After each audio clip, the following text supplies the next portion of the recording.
Every night an old golden retriever disappeared into the dark woods, and every morning he came back with something small, cold, and trembling in his mouth. At first, his owner thought he was just chasing strays, but when she finally followed him one rainy night, what she discovered behind her neighbor's mansion broke her heart and restored her faith in miracles.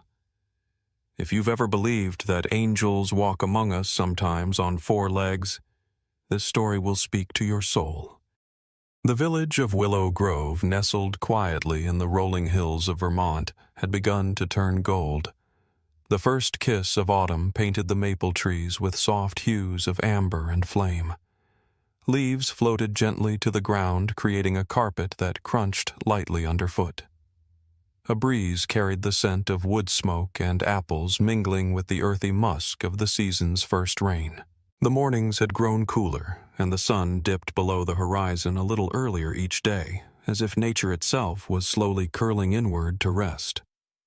On the edge of town, in a modest two-story cottage with faded green shutters and a wraparound porch wrapped in ivy, lived Helen Whitaker, a retired schoolteacher with silver-streaked hair, always tied neatly into a bun, a preference for knitted cardigans, and a soul both gentle and iron-willed. At 72, Helen moved with a grace earned from decades spent at the chalkboard and afternoons tending her late husband's rose garden.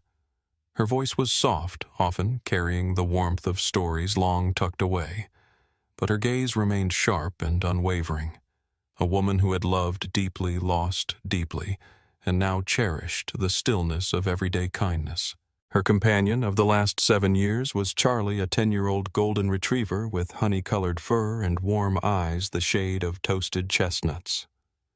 Charlie was the kind of dog who seemed to smile whenever he walked, tail swinging like a lazy metronome, eyes always watching, always waiting. Helen had rescued him from a flooded roadside shelter during a harsh spring storm. Ever since, he'd rarely left her side. In the quiet rhythm of their lives, Charlie was more than a pet. He was her shadow, her confidant, and often her reason to rise with the sun. But lately, something had shifted. 3 nights in a row, Helen had awoken to the sound of the back door creaking. Each time she'd found it left ajar by inches swaying slightly in the morning wind. At first, she blamed the latch. Her house was old and locks sometimes played tricks. But then she began to notice Charlie's fur, damp, speckled with mud, smelling faintly of damp leaves and river moss. His paws left small trails of dirt across the kitchen floor. Yet when she questioned him, he only sat, tail thudding gently, eyes steady, saying nothing in that solemn way dogs do. That morning, Helen stood by the kitchen window with a mug of black tea, watching Charlie sleep by the hearth. His breathing was deep and even, but there was a tension to his body now, like a string pulled tight even in rest. The fire crackled beside him. A few golden leaves blown inside the house clung to his back unnoticed. Helen turned to the dining table and saw the pale blue envelope once again addressed in elegant handwriting, the kind rarely seen these days. It had arrived 2 days ago and still lay unopened like a relic. To Miss Helen Whitaker, from Greenwood Academy, Alumni Association. Subject, 50th Reunion. Class of 1975. She didn't need to open it to know what it was. A reunion. A gathering of old smiles and older regrets. Helen hadn't stepped foot into Greenwood Academy since the day she packed up her desk in 1998, long after she'd become a teacher herself there. But the memory that lingered wasn't of her time as a teacher. It was from far earlier 1975, when she and Doris Harland had stood side by side, thick as sisters, in the ivy-covered hallways. Until the day they weren't. The fracture had been sharp, painful, and in Helen's mind never quite healed. Doris had walked away from that friendship without a word, leaving Helen in the storm of rumors that followed. She'd never asked why. Now, decades later, the past arrived in the form of a blue envelope resting on a table that still bore the faint scent of lemon polish and cinnamon. Charlie stirred. His ears twitched. Then slowly he stood and padded over to the door. His nose pressed against the wood. A low, almost imperceptible whine escaped him. Helen frowned, walked to the door, and opened it just wide enough to peek out. The yard was still wet from the evening rain. The sun was barely breaking through the clouds.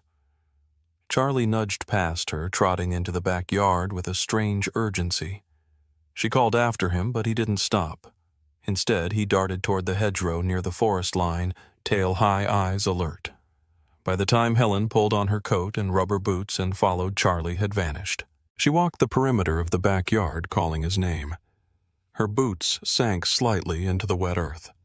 When she rounded the corner of the garage, she found him half covered in fallen leaves pawing at the soil near the edge of the tool shed. Dirt flew behind him in frantic bursts. Helen called his name sharply. He paused, turned to look at her, and whimpered. She knelt beside him, brushing back the loose dirt. That's when she saw it, a small tuft of gray fur, matted and shaking. A kitten barely old enough to walk, buried in the damp earth, and leaves too weak to cry. Helen gasped and lifted the creature gently into her hands. It was ice cold, its ribs visible beneath thin skin. Charlie sat beside her, his breath steaming in the cool air. He leaned forward and licked the kitten's head once, gently like a benediction.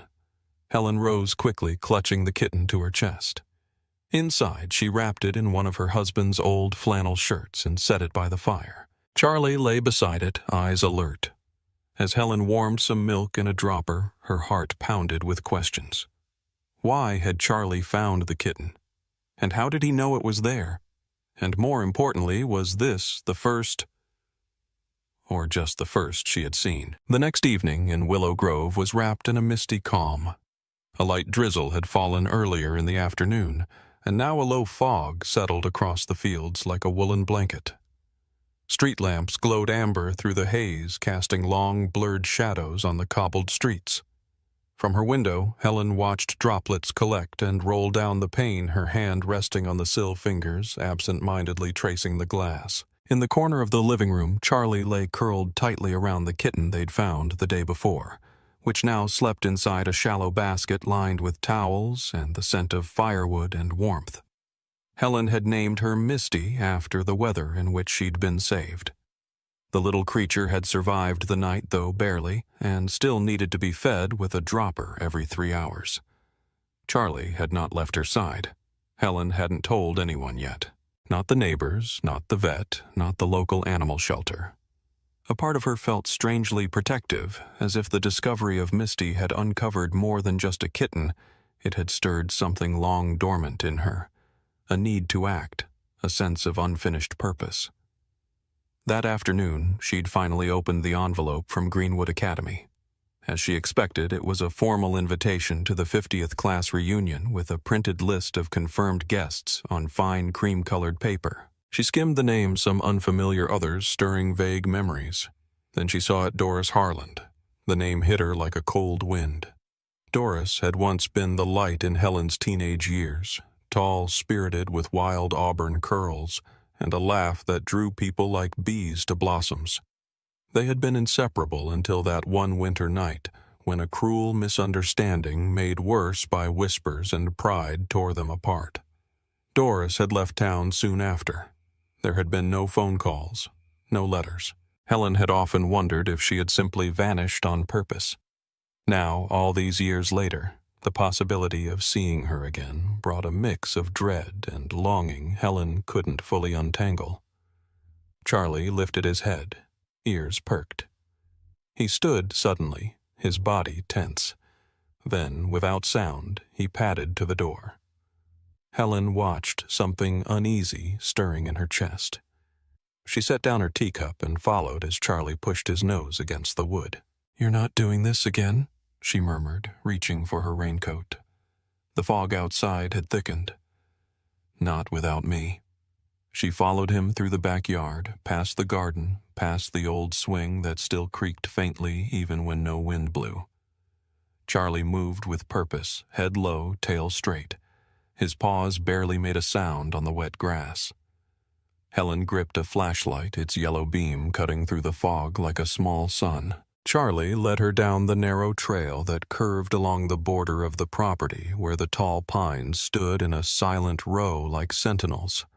They reached a rusted wire fence, and just beyond it loomed the edge of the Blackwell estate. The Blackwell house stood like a forgotten castle, 3 stories of crumbling gray stone with tall windows and black shutters that hadn't opened in years. Ivy grew wild across its facade. The estate had been the subject of whispers for decades. Locals said Everett Blackwell, the current heir, was rarely seen and always alone. Everett was in his 60s, tall and thin, with a gaunt face and permanently downturned lips. His hair was silver, always slicked back, and he wore suits even when trimming hedges when he still did such things. He'd inherited the house from his uncle and never married. Helen had seen him only a handful of times, usually in town, collecting mail or standing silently at the edge of a church funeral. Charlie crept toward a thick patch of overgrown hedges near the southeast corner of the estate. Helen followed carefully. Suddenly, she heard a faint, high-pitched cry, almost drowned by the trickling sound of water. Charlie barked once, short and urgent, then dropped to his belly and began nosing beneath a rotted plank. Helen got closer and saw the source, a narrow storm drain that ran along the edge of the property hidden by brush. Something was stuck inside. She crouched, aimed her flashlight inside. Her breath caught. Another kitten. This one was darker, soaked to the skin, wedged between a loose grate and a tangle of leaves and debris. Its eyes were wide with fear, one paw moving weakly. The water, shallow but fast, rushed beneath its body. Helen didn't hesitate. She tugged off her gloves, reached in with one hand while Charlie stood guard, barking now to keep something or someone at bay. Her fingers slipped on the wet iron, and for a moment she feared she'd lost her grip, but then she caught the kitten by the scruff and pulled it free. It shivered violently in her palm. Behind her, a door slammed. Helen whirled. From the back veranda of the Blackwell house, Everett Blackwell stood watching. His posture was ramrod straight, one hand gripping the railing. His face was shadowed, but his voice cut through the fog like a blade. "What are you doing on my property?" Helen rose slowly, cradling the kitten in one arm. "Saving a life," she answered simply. Everett said nothing for a long moment. Then he turned, disappearing into the house without a word. Helen looked down at the kitten, then at Charlie, who was still watching the veranda warily. Without another glance back, she made her way home, heart pounding not from fear, but from a strange certainty this wouldn't be the last. The following afternoon was unusually warm for early October in Willow Grove. The mist from the day before had lifted, revealing a sky so clear it looked painted. Sunlight poured through the golden branches, and the gentle wind carried with it the scent of cut grass pine, and something fainter, perhaps the memory of summer slipping away. Helen Whitaker stood on her back porch with a mug of tea in hand, watching Charlie patrol the edge of the yard. He was unusually restless today. Tail rigid, head low, occasionally stopping to sniff the wind or the fence line. Inside, both Misty and the second kitten, now named Pepper for his charcoal gray fur, were resting in a makeshift corner sanctuary Helen had arranged beside the fireplace. She'd spent the morning warming milk, gently brushing mud from their coats, and softly speaking to them, as if her words alone might undo the harshness they had endured. Charlie had found Pepper just in time. The poor thing had barely moved since being pulled from the drainpipe, but that morning he lifted his head and blinked at her. It had been a small victory, but a victory nonetheless. The wood shop behind the Blackwell property had once belonged to Everett's father. Back when Helen's husband was still alive, he used to buy lumber there, fine Vermont maple, carefully milled. These days, the building was falling into disrepair. Its tin roof had rusted. One shutter dangled askew, and ivy coiled tightly around the lower frame like nature reclaiming her due. Charlie suddenly barked short and sharp, then took off across the yard, nosing open the old side gate. Helen sighed, pulled on her boots, and followed. By the time she caught up, he was already at the edge of the Blackwell fence, pacing. His ears twitched as he listened. Then he turned and began digging his paws, flinging aside leaves and moss just beneath the workshop window. Helen crouched beside him. The smell hit first wet wood decay and something fainter but unmistakable animal waste. "Charlie, wait," She started, but he was already halfway through a loose plank at the foundation. With a grunt and some reluctance, Helen slipped inside after him. The workshop's interior was dim shafts of sunlight cutting through the cracks in the walls like golden blades. Dust danced in the air and the smell intensified. Then came the sound, barely audible at first, a trembling mule. Charlie moved toward a large, overturned workbench, paused, then barked. Helen stepped forward and froze. Behind the workbench, in the shadow of stacked crates, lay two tiny kittens. One was cream-colored with faint orange stripes, the other completely black. Both huddled together, eyes wide, their ribs visible through wet fur. A soggy piece of cardboard and a broken saucer lay beside them. Helen scooped them up gently, tears pricking the corners of her eyes. "How long have you been here?" she whispered. "And who would leave you like this?" Charlie stayed close, tail swaying slowly. The golden fur on his muzzle brushed against the kittens as if assuring them they were safe now. Later that evening, after bathing and feeding the two newcomers, whom she now called Butterscotch and Midnight, Helen sat at her kitchen table with the landline pressed between her ear and shoulder, trying to reach the nearest vet with space. As the hold music played, a small knock came from the front porch. She opened the door to find a boy standing there, one hand clutched around a sketch pad, his jeans stained with dirt and a streak of green paint running up one sleeve. He looked no older than 10. His dark blonde hair curled over his ears, and he wore a threadbare hoodie 2 sizes too big. "Hi," he said shyly, eyes shifting past her to the house beyond. "I'm Caleb. I live down the road. I saw your dog in the woods earlier. Is he okay?" Helen studied him for a moment. "Charlie's fine. Come in, Caleb." He hesitated, then stepped inside. As soon as he spotted the kittens, his face lit up. He knelt beside their basket, watching Butterscotch bat gently at a string. "I thought maybe something happened," he said. "You've been out near the Blackwell place." "You know it?" Helen asked gently, pouring 2 glasses of lemonade. "Yeah. Sometimes I go there to draw," Caleb replied. "It's quiet. Nobody ever bothers me there. My dad says it's just a bunch of junk." Helen handed him the glass. "Where's your dad now?" "Probably asleep," he said with a shrug. "He works nights. Doesn't like when I make noise." There was a softness in Caleb's voice, but also something carefully restrained, like a bird too often startled. Helen noticed the way he looked at the kittens with wonder, but also longing. "Do you want to help me take care of them?" she asked. His face brightened. "Could I really? You'd be doing me a favor." He beamed. "Charlie's a really good dog," he added, glancing at the golden retriever who lay beside the kittens like a guardian angel. "He always comes up to me when I'm by the lake." Helen's gaze softened. "He seems to like you." For the next hour, Caleb helped clean bedding and refill water bowls. Before leaving, he pulled a folded sketch from his bag and handed it to Helen. It was of Charlie sitting beside a basket of kittens beneath a maple tree, the sky behind glowing gold and red. "I drew it last week," he said. "I didn't know where he was going, but I think now I do." The moon hung low and pale over Willow Grove, veiled by drifting clouds that made the light shimmer like breath on glass. It was well past midnight, and the world had settled into a hush that only the countryside could hold. Crickets played their quiet song through the hedgerows, and far in the distance the sound of an owl echoed across the hills. Helen Whitaker stood on her porch in a wool cardigan, her hands wrapped around a cup of lukewarm tea. Inside the fireplace crackled softly. 4 kittens, Misty Pepper.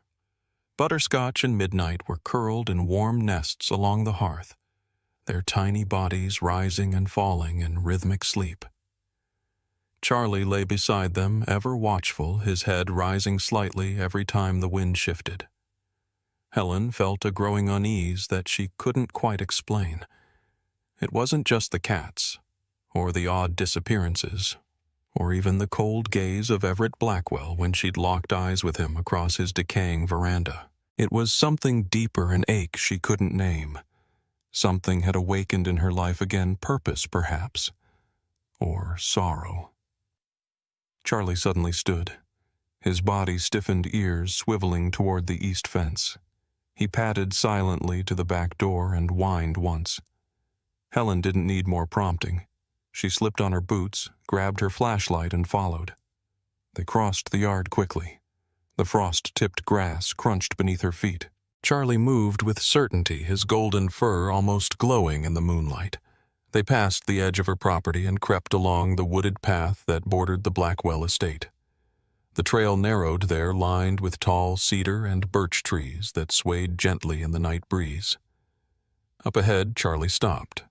There, crouched at the edge of the woods, was a woman.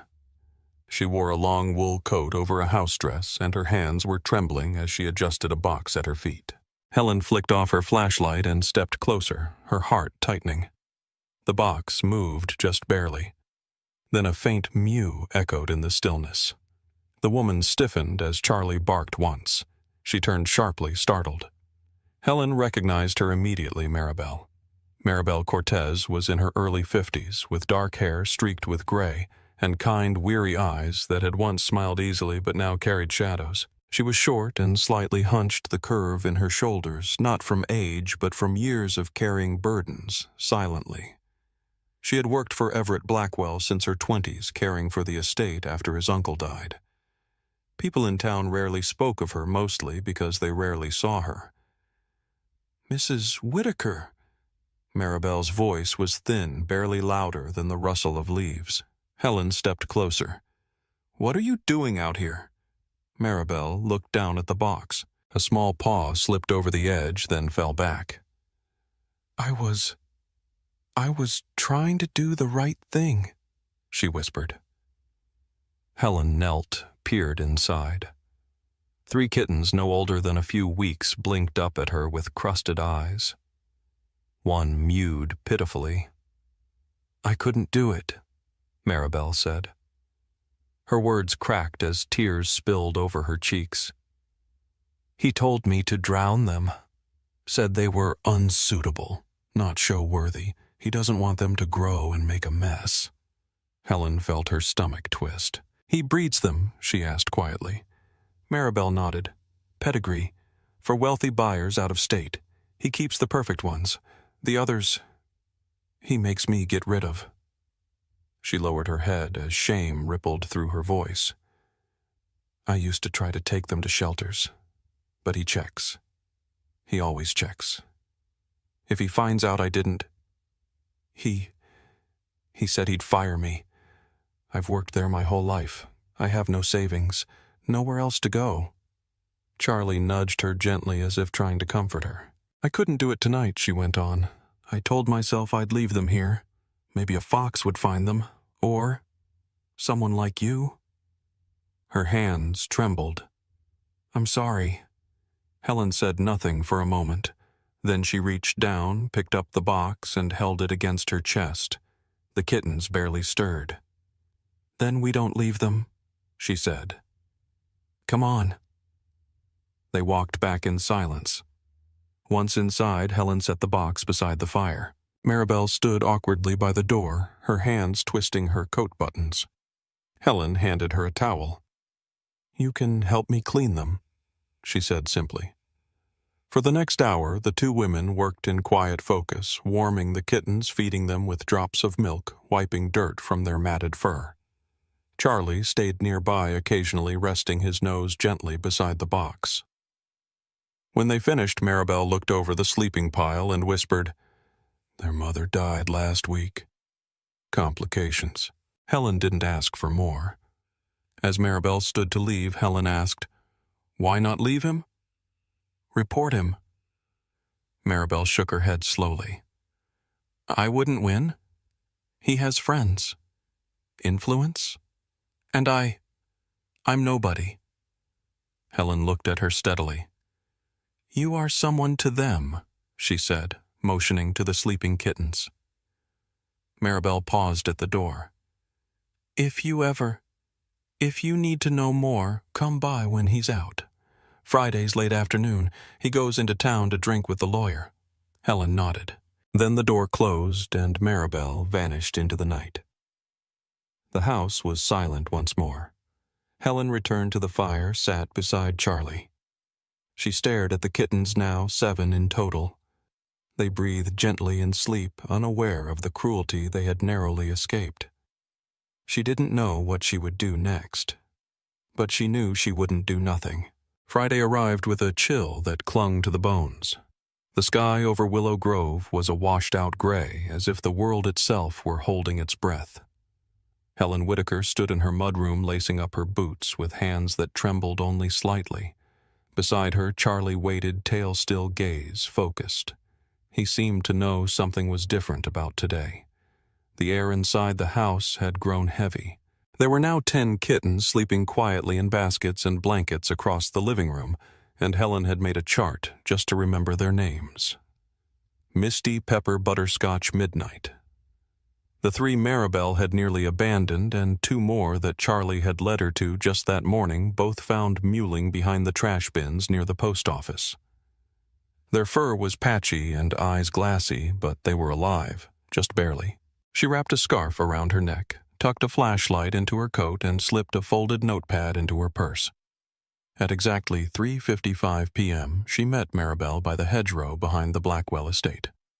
The house loomed before them like something out of an old Gothic novel, its towering windows, shuttered vines curling around the second-floor balconies like bony fingers.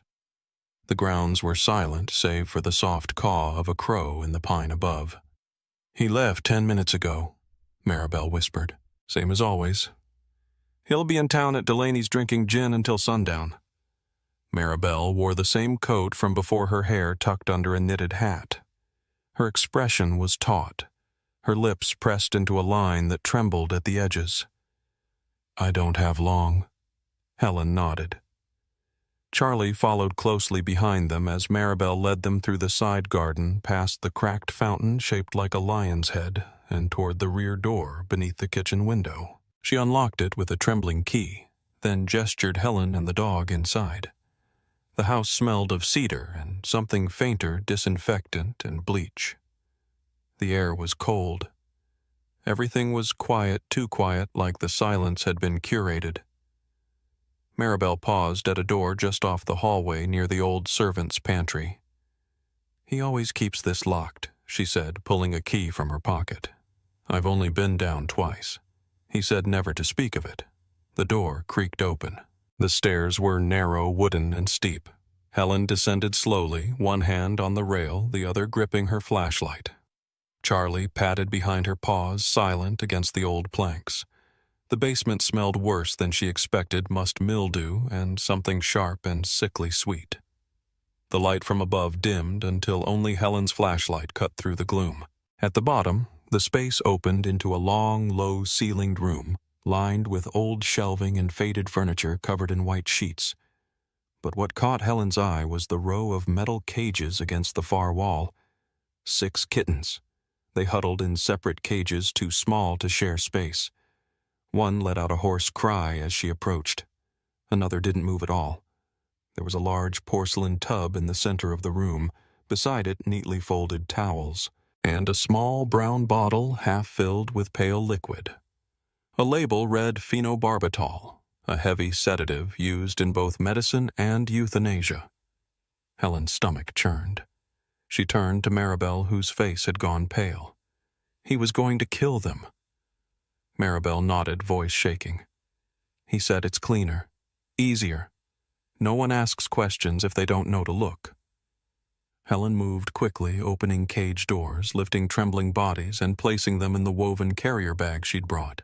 Charlie sat guard by the stairs, tail curled tight, his posture rigid. His eyes watched every corner, every shadow. "I have to ask?" Helen said quietly, as she cradled the last kitten, no more than 4 weeks old, with matted ginger fur and a limp hind leg. "Why does he do this?" Maribel hesitated. Then she said, "You were a teacher, weren't you?" Helen nodded. "Still am in my bones." "He talks about you sometimes," Maribel said, "not by name, but he says they always pitied me, pretended to care, but they never saw what mattered."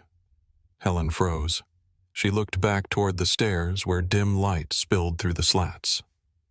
What was his name back then? Everett M. Blackwell. Helen felt something jolt in her chest.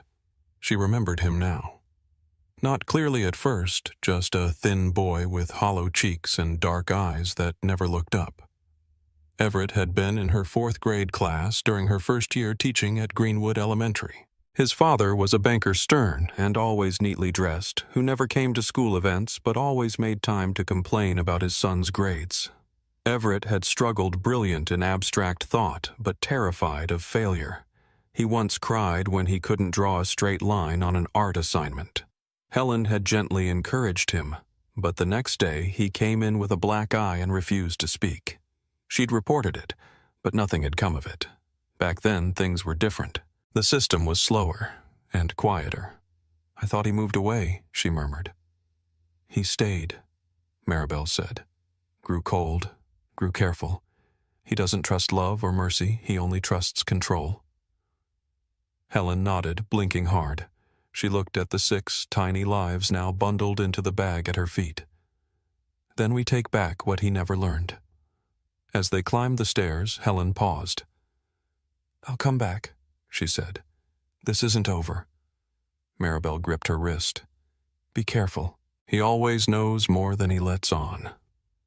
That night, back in the warmth of her home, Helen fed the new arrivals in silence.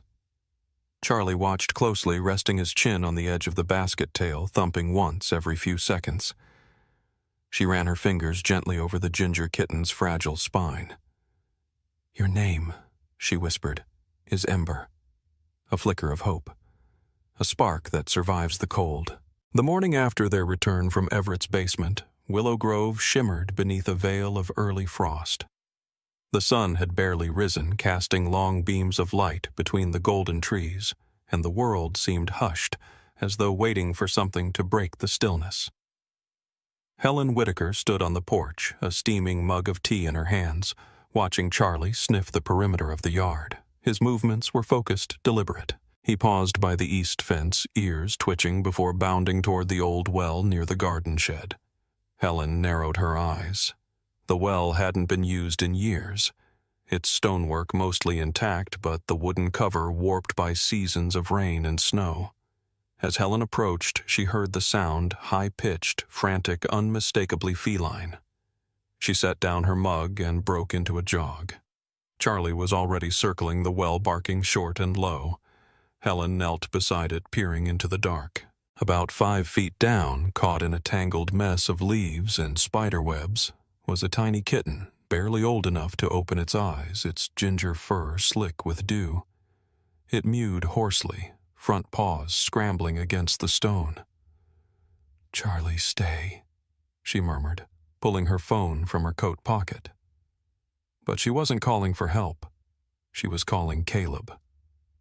The boy arrived less than 10 minutes later, cheeks red, his hoodie thrown over mismatched pajamas and a sketchbook still tucked under one arm. "You said it was urgent," he panted, dropping to his knees. His eyes widened as he saw the kitten. "Oh no." Helen handed him a flashlight. "I'm going down. You'll steady the rope." Caleb nodded, face pale but resolute. For someone only 10, there was something steady and sure about him, like an old soul in a young frame. He held the end of the thick garden rope while Helen slowly lowered herself into the well, her feet braced against the stone as she descended one step at a time. It was damp, but not deep. Within minutes, she had the kitten wrapped in her scarf and tucked against her chest. When she climbed out, Caleb snapped a quick photo. "Proof we saved him," he said with a proud smile. Helen gave a soft laugh.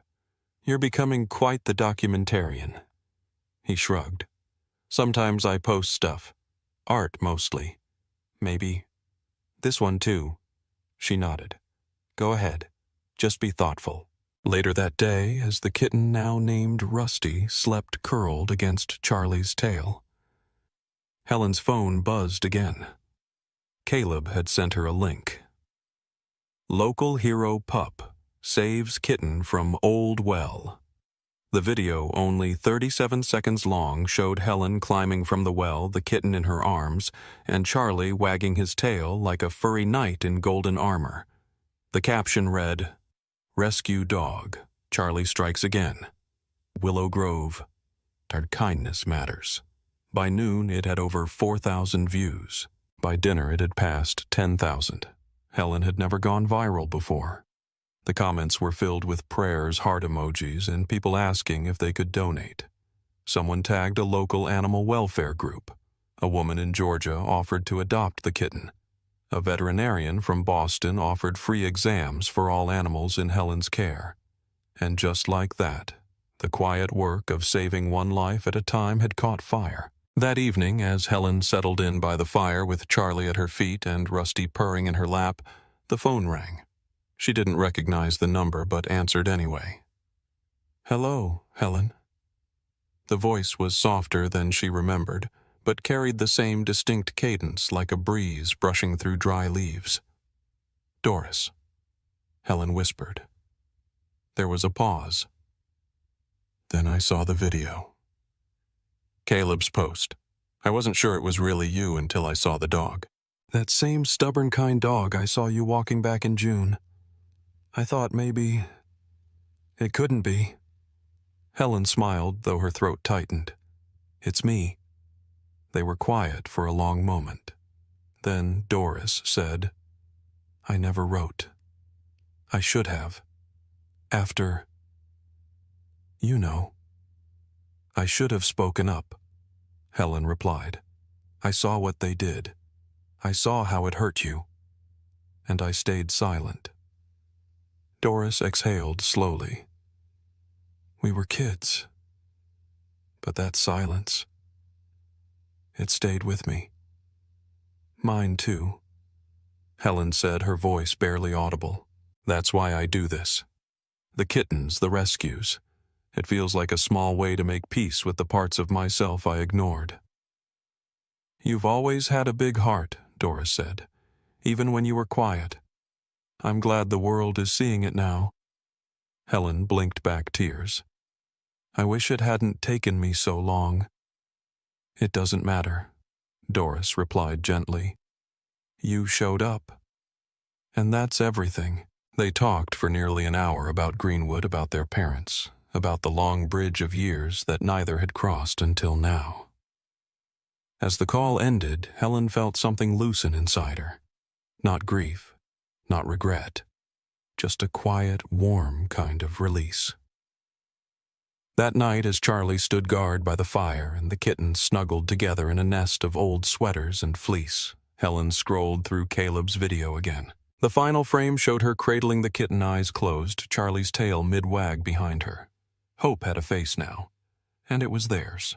The sky over Willow Grove had turned amber by mid-afternoon, as if the maples themselves had melted upward into the heavens. Their flaming leaves danced in the breeze, showering the sidewalks in gold. It was the kind of day that normally made Helen Whitaker reach for a blanket, a book, and a cup of tea. But this afternoon, there would be no quiet. At exactly 3:10 p.m., a pair of police cruisers turned off Main Street and rumbled up the long, weed-choked drive toward the Blackwell estate. Helen stood beside Maribel at the edge of her porch, watching the dust rise behind the tires. Charlie sat by her feet, tail sweeping once, then still. Maribel wore a clean gray coat and carried a folder under one arm. Her hands shook slightly, but her jaw was set. She hadn't said much that morning, just nodded when Helen passed her a mug of chamomile and whispered, "Today's the day."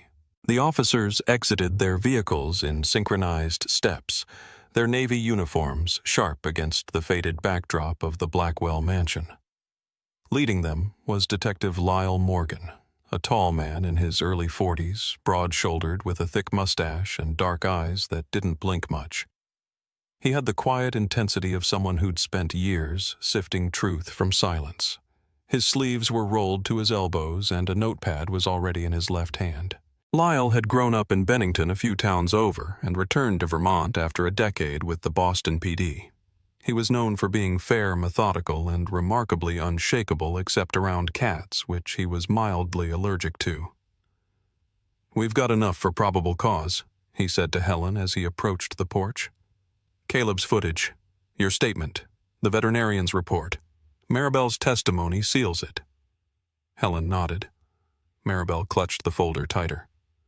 "He'll deny everything," she murmured. "Doesn't matter," Lyle said gently. "We've got enough, and the media's already watching." Maribel blinked, as if realizing for the first time that her story would no longer remain in the dark. As the officers moved toward the mansion, Helen felt a quiet tide of something deeper than satisfaction. It wasn't triumph. It wasn't vengeance. It was simply relief, like breathing for the first time after being underwater far too long. Everett didn't fight the arrest. He opened the door without expression, stood in silence while they read his rights, and calmly folded his hands behind his back. His silver hair gleamed in the autumn sun, and his eyes, gray, unreadable, never left Helen's face. Maribel looked away. By sunset, Everett Blackwell was in custody. Later that week, the Kittens were transferred one by one into the care of the Briar Hollow Rescue Center, a shelter nestled 20 minutes outside Willow Grove, run by a retired nurse named Sarah Doyle. Sarah was tall, lean, in her 60s, with wild silver curls and a no-nonsense demeanor softened by a voice like honey steeped in peppermint. She had taken in animals for over 3 decades and spoke to each one like they were old friends returning from war. "You've done good work, Helen," she said, placing a hand on Helen's shoulder as they loaded the final crate into her van. "Now let us help them thrive." But not all the kittens left. Helen kept 2. One was Ember, the fragile ginger kitten with the limp hind leg, now stronger, braver, and inexplicably drawn to warmth. The other was a runt Maribel had named Clover, whose white paws and curious green eyes had made Charlie melt the first time she'd curled against his chest. "They're staying," Helen told the officer who filled out the release form. "They've already chosen this home." Caleb came by often, almost daily now. He always brought something: drawings, snacks for the cats, new ideas for shelters built from cardboard and old flannel. Helen kept a growing stack of his sketches in a shoebox labeled "Things That Matter." One Saturday afternoon, as they sat on the porch watching Charlie nap beside Ember and Clover, Caleb said, "My dad wants to meet you." Helen looked up surprised. Caleb rubbed the back of his neck. He saw the video, the one that went viral, and the news story about Everett. I think it made him think about things. Tom Bennett arrived that evening just after dinner. He was in his late 30s, tall and broad with calloused hands, and a face carved by years of working long shifts and forgetting how to talk about feelings. He wore a blue flannel jacket and held a small bag of cat treats like it might explode. "Helen," he said simply. "I'm Tom. I wanted to thank you." For what, she asked. He glanced at Caleb, who was pretending not to eavesdrop from the porch rail. "For helping my boy believe in things again. He used to draw in the garage, alone, quiet. Now he runs through the house talking about kittens and justice and that golden dog of yours like they're superheroes." Helen smiled. "Maybe they are." Tom nodded slowly. "Maybe they are." They shook hands, and that was enough. Maribel stayed with Helen for several weeks after Everett's arrest. She moved quietly, helped with the cats, fixed breakfast each morning. Slowly, her smile returned. Her case drew attention from several advocacy groups. A local nonprofit offered her legal representation. Another helped her find work at the Briar Hollow shelter, where Sarah had instantly welcomed her into the fold. "I think I've found my place," Maribel said one morning as she packed her bag. "Among creatures who don't ask me to be perfect, just kind." Helen hugged her tightly. "You always were." One evening near the end of October, as leaves danced along the sidewalks and the town prepared for its quiet Halloween, Caleb showed Helen a new drawing. It was of Charlie lying beneath a maple tree surrounded by kittens. Above him floated wings sketched in pale yellow, and a soft glow around his head like a saint from stained glass. "You drew him as an angel," Helen whispered. Caleb nodded. Because he saved everyone. Helen didn't reply at first. She just reached out, brushed Charlie's fur, and felt the slow, steady rhythm of his breath beneath her hand. He saved us too, she said. Autumn had ripened fully in Willow Grove. The trees blazed crimson and gold, their leaves cascading like blessings onto the winding village streets. The air carried the comforting weight of wood smoke cinnamon and nostalgia familiar and bittersweet, like a song from youth sung once more in old age. Helen Whitaker stood before the mirror in her bedroom, adjusting the collar of a soft navy dress that still bore the faint scent of cedar from years spent in the back of her wardrobe. It had once belonged to her sister, passed down in quiet love, and today it felt just right. On the dresser, Ember purred contentedly beside a sprig of dried lavender. Across the room, Charlie sat near the door tail, thumping gently, his eyes wise and steady. Today was the 50-year Greenwood class reunion, and Helen was going. She hadn't planned to attend, not at first. But things had changed. Courage, like kindness, often grows slowly. Sometimes it arrives on 4 legs, muddy and panting, nudging you toward places you've avoided for far too long. The gathering was held in the old gymnasium of Greenwood Academy. Balloons in silver and blue hung from the basketball hoops, and folding tables were draped in linens. A photo slideshow played on loop against the far wall. Teenage smiles faded with time names written in curly cursive below each image. Helen entered quietly, Charlie at her heel. Conversations hummed. Laughter echoed in corners. But everything stopped when Doris Harland turned. Doris was still tall, though her posture had softened with time. Her auburn curls were streaked with gray, pulled back in a loose twist. Her eyes, green sharp and aching with recognition, met Helen's. Neither woman spoke for a long moment. Then Doris stepped forward and wrapped Helen in an embrace that smelled like rosewater and memory. "I forgave you a long time ago," Doris whispered. "You just needed to forgive yourself." Helen pulled back, blinking through tears. "I thought I was the only one who carried it." Doris smiled gently. "We all carry something. I was a small, frightened thing back then, the kind of girl that claws when cornered. I was one of those kittens, Helen. I just didn't know how to ask for help." Charlie, sensing the quiet tenderness, nudged between them and sat, pressing his head into Doris's hip. "Oh my," she laughed, kneeling down. "And this is the famous Charlie. He's more than famous," said a voice behind them. It was Mayor Linda Shepherd, a petite woman in her 50s with tightly cropped gray curls and a laugh that always arrived before she did. She wore a deep maroon blazer and carried a small velvet box in her hands. "We've never had a hero quite like him," the mayor said, smiling broadly. "And today we're making it official." The crowd gathered as Linda stepped onto a small platform near the stage. "Ladies and gentlemen, Willow Grove is known for its quiet charm, its history, and its heart. But this fall, our town witnessed something extraordinary, not from a politician, not from a sheriff, but from a 4-legged guardian who reminded us that courage doesn't always come with a siren." She opened the box and lifted out a small engraved metal town hero, Charlie Whitaker. Helen placed a hand over her heart as Charlie was called forward. A silk ribbon was gently looped around his neck and applause erupted. He blinked, tail wagging slowly as if humbly confused by the attention. A local news photographer snapped pictures. Someone offered him a biscuit. But Charlie looked only at Helen. Later that week, the Willow Grove Library hosted an event that had started as a quiet suggestion and bloomed into something beautiful. The World Through Young Eyes, a sketch exhibition by Caleb Bennett. The reading room had been transformed with string lights and small easels. Tables held sketchbooks, prints, and a donation jar labeled, "For the Strays Still Waiting." At the center of the exhibit stood Caleb in a clean plaid shirt and combed hair, looking both nervous and proud. He greeted each guest politely, sometimes hiding behind his sketchpad. Tom Bennett stood nearby, watching his son with a gentle pride that hadn't always been there. His expression was softer now, his shoulders looser. Every so often he glanced at Helen and offered a grateful nod. The centerpiece of the exhibit stood framed on an easel draped in velvet. It was a drawing of Charlie curled protectively around a fragile kitten.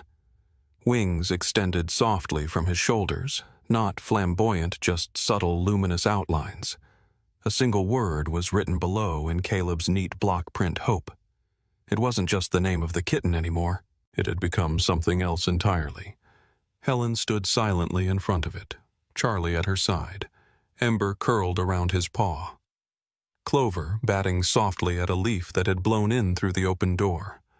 The library smelled like pencil shavings and old stories, and for the first time in years, Helen felt whole. Sometimes miracles don't come in the form of thunder or bright lights from the sky. Sometimes they come with muddy paws, soft purrs, and the quiet courage of someone who simply refuses to look away. Charlie didn't wear a cape. He didn't need to. His heart was enough. And through him, we're reminded that even in a broken world, God still sends his messengers, often in the form of the most unexpected companions. Perhaps the true miracle isn't in what was saved, but in the love that was awakened in each of us. So today, take a moment. Look closer. There might be someone near you, human or animal, waiting to be seen, waiting to be loved. If this story touched your heart, please share it with someone who needs a little hope. Leave a comment to tell us how kindness has changed your life. And if you believe God still sends his angels, hit the like button, subscribe for more stories of grace, and comment Amen below to join us in prayer for all the voiceless hearts out there. May God bless you and your home with peace, with purpose, and with paws that never stop bringing love. Amen.